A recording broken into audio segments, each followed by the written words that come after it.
Hello and welcome back to the 2021 Preserve Championship at the Airborn Preserve in Clearwater, Minnesota. You're watching the Disc Golf Pro Tour on JomezPro with BigSexyBarri, Nate Sexton, Jeremy Koling, and Paul Ulibarri.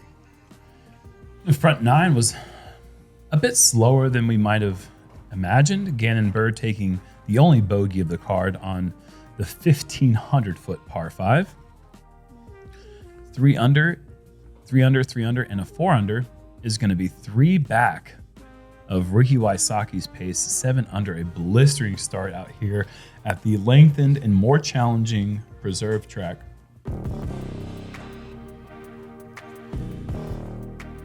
Looking at hole 10 here, par 3, 316 feet. This one is not exactly an island hole. I think you can go as long as you would like, but essentially plays like an island hole. You have this out of bounds area short of the wall where the water is.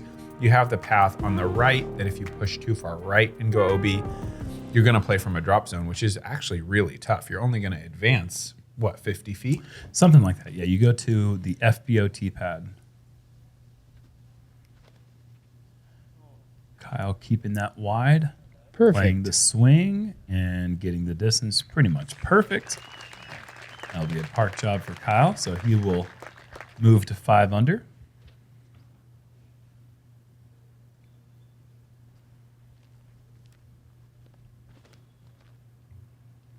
Stable, needs to get down. This will go with the grain of the green and be quick.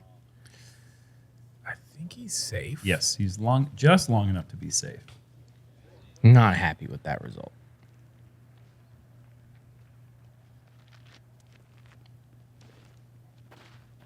James getting this to hold over, which is what you're looking for, getting it to slide up the hill nicely, and that'll lead James to the short birdie putt.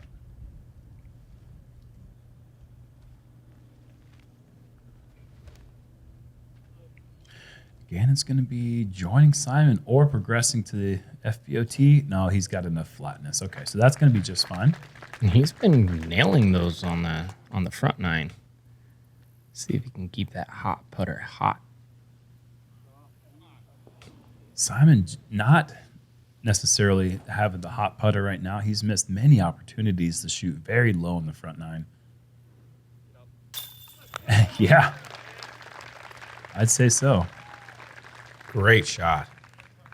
That's 4 outside the circle for Gannon thus far this round. That's very unique style with that staggered stance, step putt. But hey, man, when you're hitting him on the stripe like he is this round, I think that's 4 outside the circle already.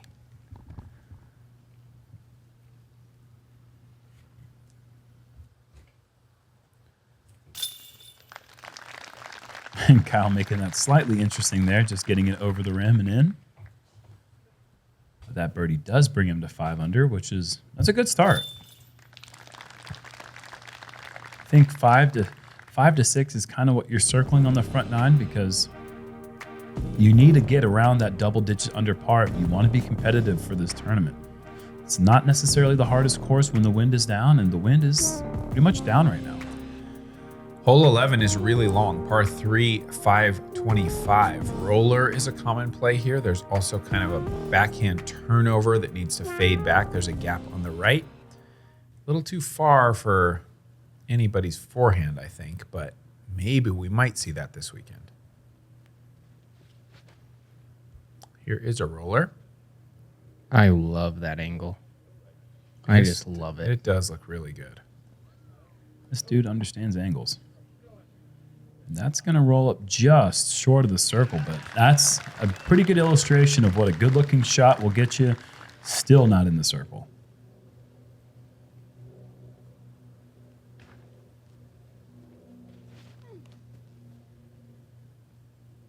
James a little bit tight on the roller line. Whoa. What happened here? Did it hit the stump initially? I thought it did, and look it might at have this. just redirected it. Or maybe it never hit it at all. I don't know. A completely different way to land right on top of Kyle's drive. That I would have never guessed. You would just totally take those 2 shots every time for the rest of your life on this hole as well. That's how good those shots are. If you don't recall from the 2020 Preserve, This was a par 4 that was eagled many times, or at least a couple times, but was birdied by almost everyone. So they decided to shorten it up a bit as Gannon just goes air shot in the circle. Beautiful. Wow.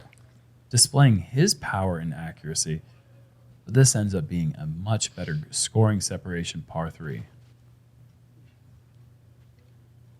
One more roller from Simon. This is going to go too far right. Unless it hits the stump. Almost. Oh, that's a good hit. Saves him a couple right. feet. So everyone really with great drives.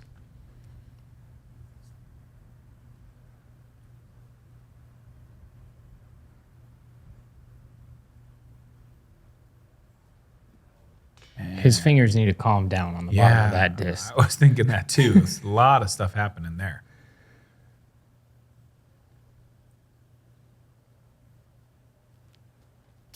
Yeah, James Conrad chasing it in. Beautiful. Moves him to 5 under. Tied up with Kyle at the top of this card. Simon needs to hit one of these. That was heavy. Heavy left. Did not stay.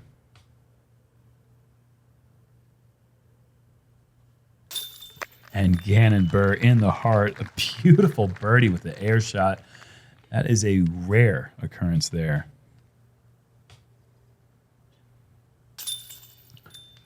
Speaking of air shot birdies, the only person to park this hole was Chandler Fry, who based it to the stump with an air shot turnover. I played with him. Kissed the stump on the air shot. It was an incredible shot. Hole 12, par 3, 330. You want to take us through this one, Paul? Yeah, you want to hit the gap. You'll see a couple misses end up on this right side. Those low-hanging limbs will knock you down or push you into the wood line on the right. If you go too far, there is a little drop-off that you could get a little dangerous. You can catch some rolls and such. Got the nice view, when it's not smoky, of the Mississippi River right behind the basket.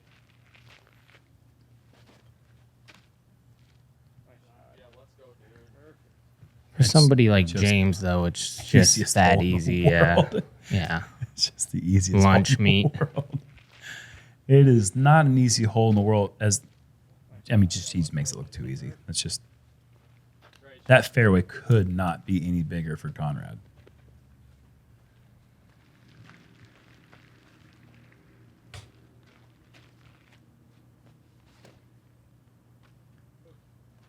Gannon with a similar line. Going to get a little flip up, slide up there to the edge. Not quite up to the mulch, but right there in 24 or 25 feet.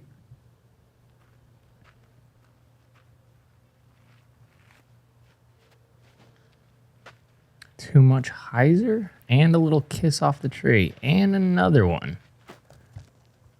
Outside the circle will be tested.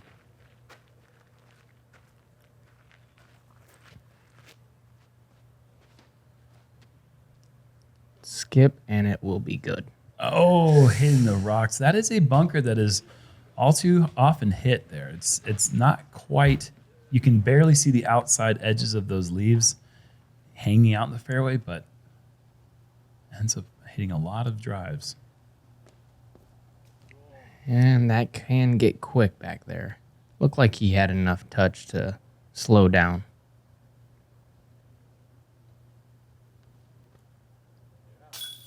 Oh.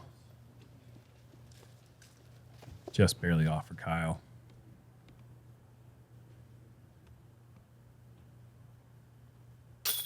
I'm noticing that Gannon is a really good putter. Yeah, I noticed that too. And a nice way to bounce back after that bogey. He's got the last 3. That brings him to 6 under par.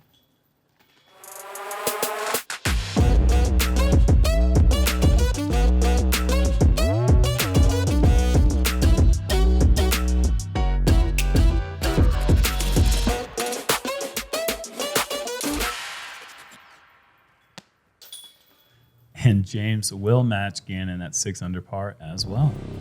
Nothing like that dirty sax, am I right? It is the finest of all instruments. It's the best of the sounds. Gotta love it. Hole 13, par 3, 329. This one is world's fanciest tee pad. Just put in, looks beautiful.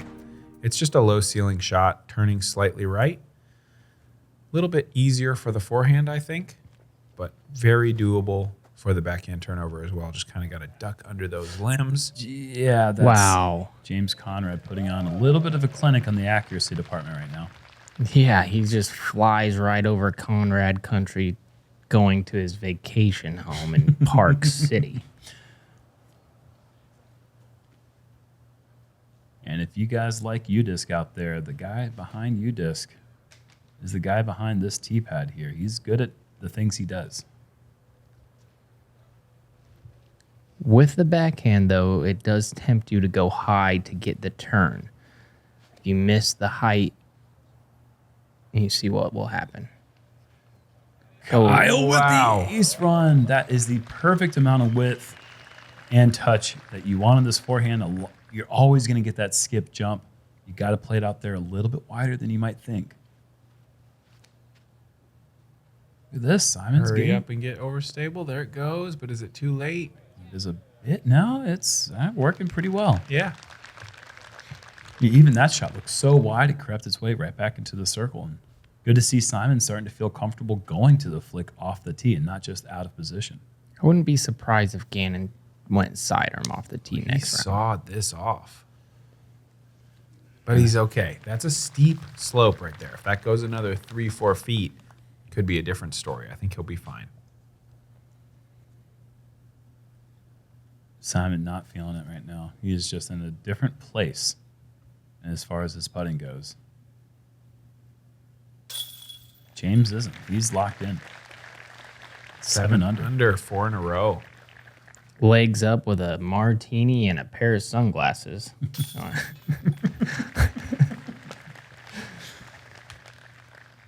He's got a whole country named after him. I mean, you can do whatever you want. Yeah. No rules, just right. Oh, wait, that's Australia. Gannon. The good old commentating curse. Man, this guy is putting well. Yeah. And Kyle, not necessarily feeling super confident on the greens right now. And even though he's making putts, a lot of these has just barely been in. And that one just close enough that he didn't have to worry about the errant release. It was the rare angry make. And that, when you barely squeak one in, you're mad at yourself. Sometimes, I've said it before, can be a great thing for the rest of your round because you didn't have to pay the penalty of a stroke, but you still got that little fire burning under you of disappointing yourself and missing your line. Hole 14, par 4, 697. Very short par 4. Out of bounds on the left side. Really, really steep drop off behind the basket. So the approach shot is super touchy. Therefore, a big drive pays a big reward. That doesn't look like the run-up of somebody who's throwing a dinky shot. No. James is going for that big reward after the nice tee shot. That'll set him up with 230 to the pin, perhaps.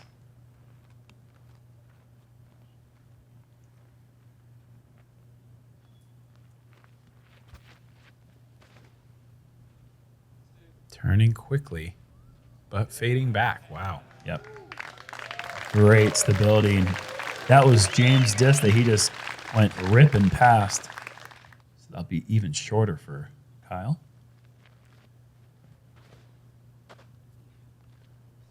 Does this hold the turn?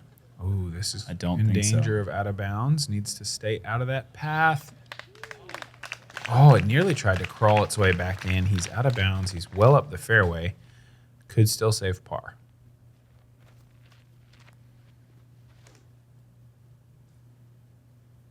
Oh, look at that drifting late. That's beautiful from Gannon. Had no choice but to go to right down the middle. Fantastic. You guys are out here every week, more than I am. Humor me. Rank these guys. Distance contest. Well, I mean, Simon's one of a couple players ever to throw over 1,000 feet. Yeah, I thought you might put him number 1. Great shot from James. I'd say if the contests were happening right now today, Simon's going to win. I'm going to say, Paul, why don't you take number 2? On this card? Yep. Yep. Oh, Simon and then Kyle, I think. I think he has sneaky distance, and I don't think that he ever gives it 100% power. I haven't seen enough from Gannon other than just seeing him air shot the hole 11 to 20 feet. Yeah.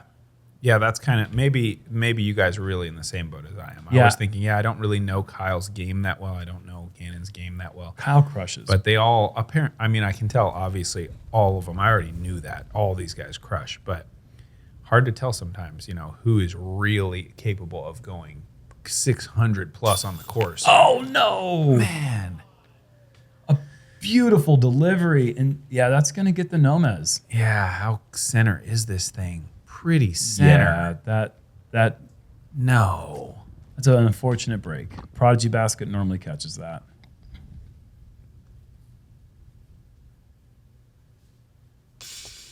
No basket's ever going to catch that one, though.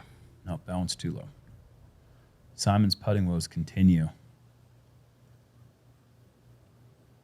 Let's see if that pep talk on the last hole helps him, Nate.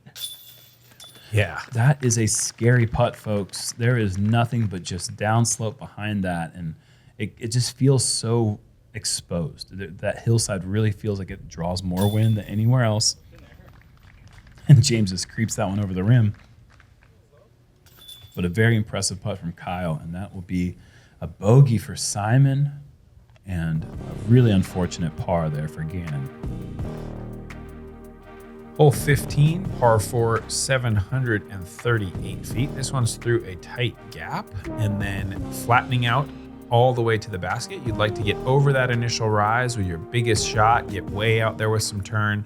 The second shot doesn't present a whole lot of challenge if you're able to do that first part, as 738 just isn't that long for a relatively open par 4. We'll see James overcook this. So there is a big ditch over here. I think he may be heading towards it. He may have even cleared it. If he's down in the bottom of it, not going to be easy footing. Yeah, and potentially, depending on how deep he is in that ditch, his view is going to be obstructed. And this is that miss you can make. That hillside, you have to clear it. It makes that gap feel kind of small because of that high floor.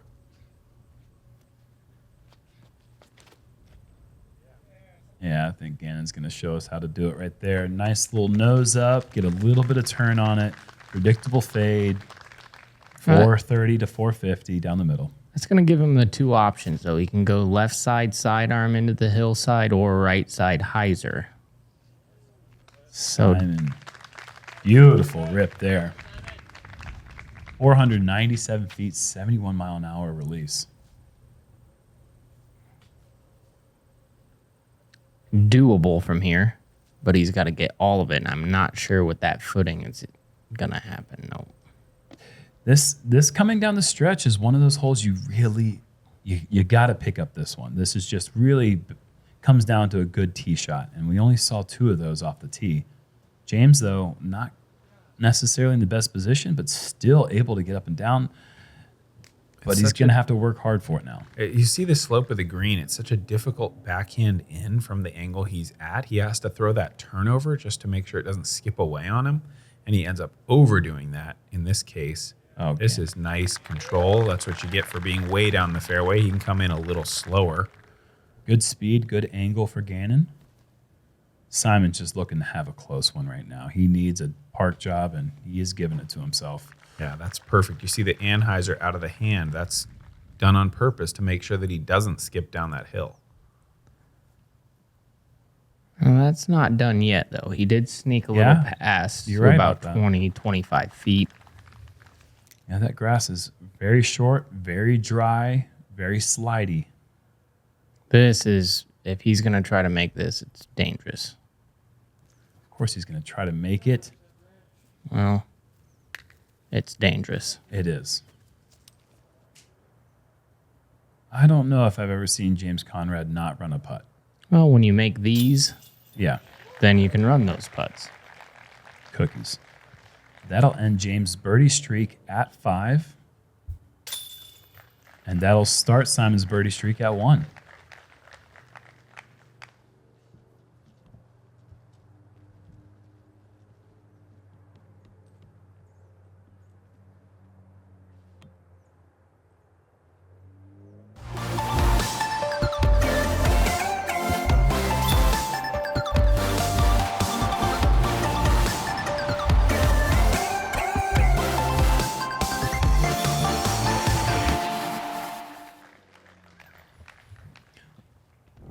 Burr, another bounce back there, following another bogey with a birdie.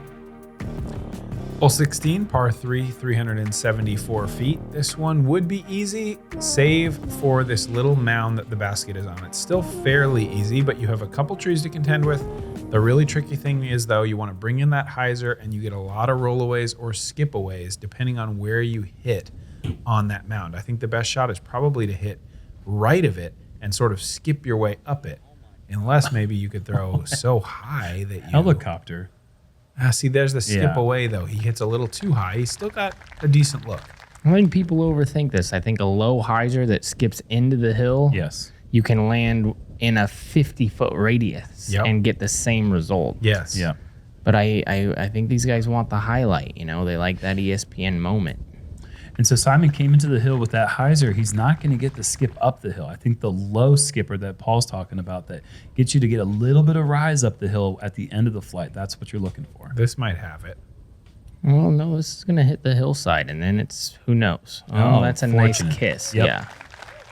Yeah, if that just hits normal hill and doesn't find the mulch, that's probably going to do what most of them do, and that's just roll away.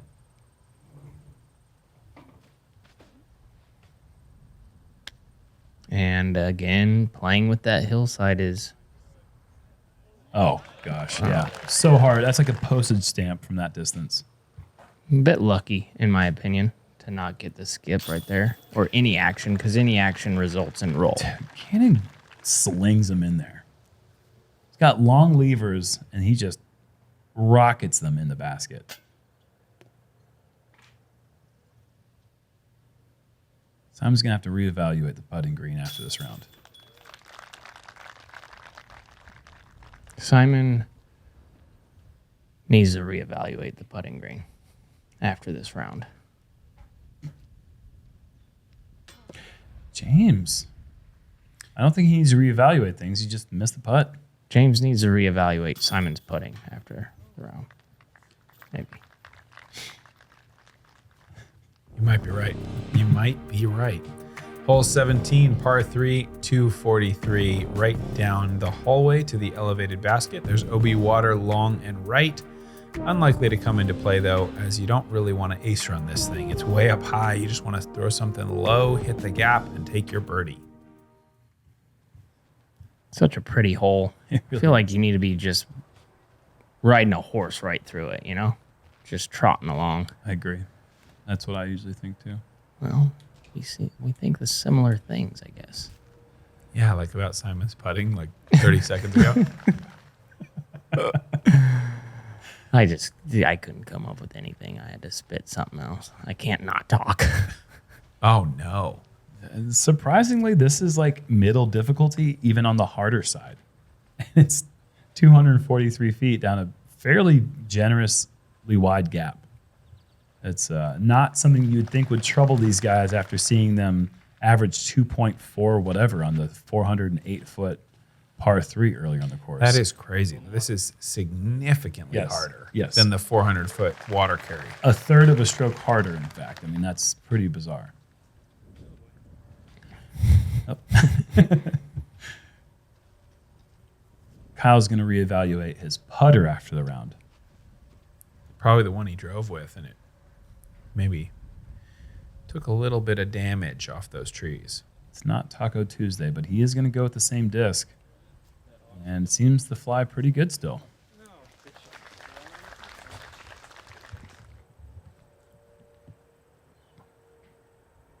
Simon.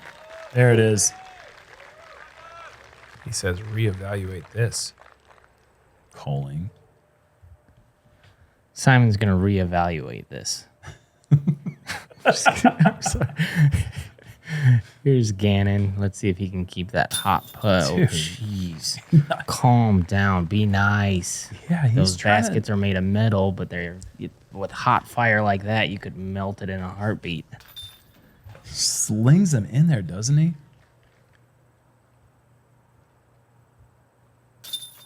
James to 9 under.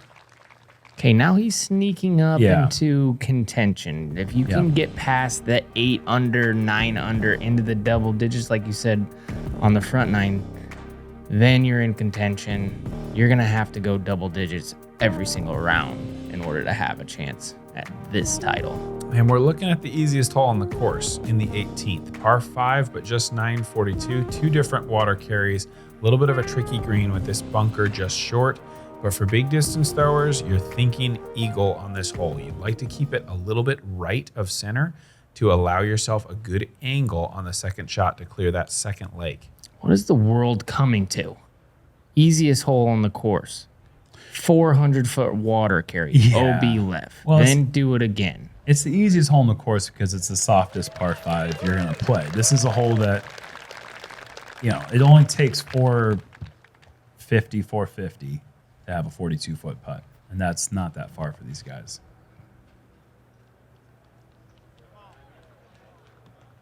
And that's going to be... Oh, that was going to be so huge. That's still he's still okay. Huge. He's still okay, I think. He's not on the super steep uphill section of the side of that fairway. I think he's still going to be able to play for the Eagle 3. So impressed with James's back 9. Only 3 under on the front, and just with that back 9, he has brought himself back into contention. Oh my gosh. Into the sand trap. That is sandblasted. He has to go fairway driver from there, does he not? That is so far. High. Does that have enough turn? I don't think so. That's going to be stalling out into the bad land. That's it. There's just so little angle from that far left.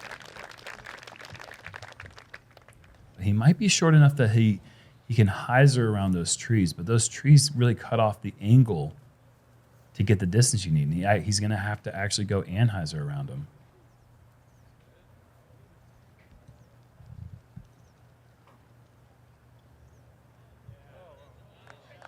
Okay. Well, they like it.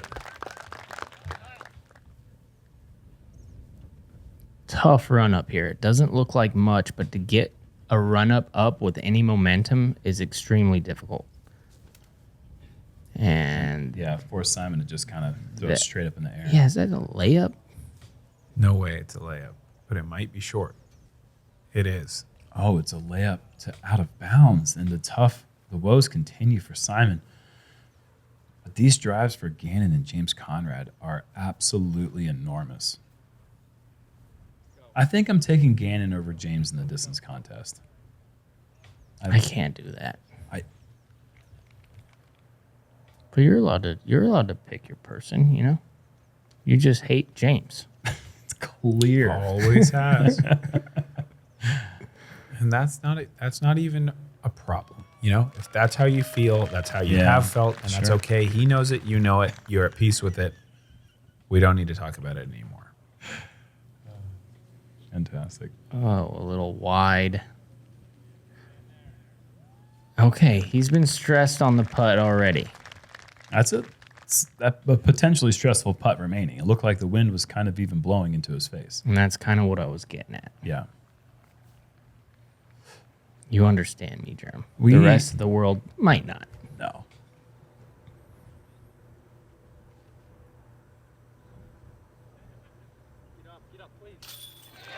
Wow. If you understand anything, understand this. 10? What a back 9.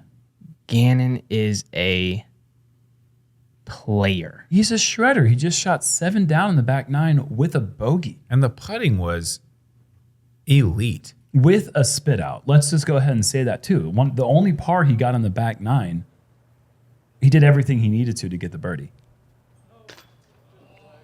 Isn't he 15 or 14 or something? I think he just turned 16 recently. Wow. Wow, Simon. Yep. He's not done with this tournament. I guarantee there will be a vengeance in round 2 and round 3, and this course should look out for him. Simon he never hangs him up, but tough day on the course. James, he will get to 10 down. Kyle gets the 9 down. And where we thought we were seeing a little bit of slow play from these guys, they end up with 3 great scores and 1 pretty lackluster one. Yeah, 2 10s and a 9. We got to see that leaderboard, see how that stacks up, what card they'll be playing on. It is Oh boy. Rick with the fire emoji. Oh boy. In a huge way. I mean, it was a smoky day. I think I know where the fire was. It was the Rick, and he's 15 under par, leading this thing by 3 shots. And he was off to an early group, so the whole field knew what the score was. And they knew from the very beginning of the round that Ricky Wysocki was out there shooting 15 down. Fantastic. Incredible. Thank you again to the Founders Club. We will have that card for you guys. Round 2 from the Airborn Preserve and the 2021 Preserve Championship. You are watching JomezPro and the Disc Golf Pro Tour. We will see you tomorrow.